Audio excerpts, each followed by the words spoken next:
伫亚洲的50大上好的餐厅内底，这个名单内底有9间拢伫泰国的曼谷占了1/5。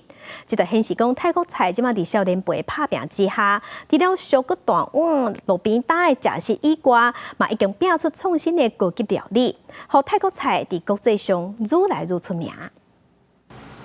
2013年，伫咧曼谷正无营的金融区开业的热度贵节，主要是泰国菜西方式的食法，用创新的手法、经典的口味，改变人客对传统泰国菜。I want when people think about Thai cuisine, they think about the whole thing, not only the street food, not only cheap, but also refined and elevated cuisine as well.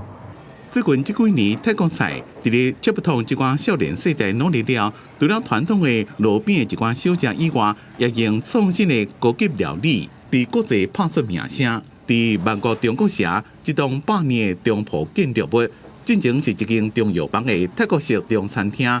普通，伊女总部师是金门移民的第4代33岁潘茶雅。因为招牌菜有2礼拜熟成的鸭肉，搭配5种香料，煮了塔尼青蚵仔配醋珍珠，蚵胡椒酱毛虾。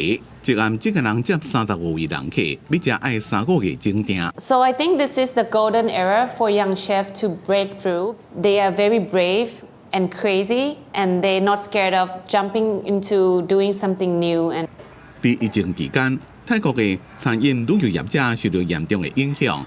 旅游官员希望，这边新的美食流行会当带动观光甲经济。不过，有一寡美食评论家对泰国精致料理的介绍提出警告，讲介绍是世界上贵国家之一，不过服务品质无到位。公司新闻王慧文编写。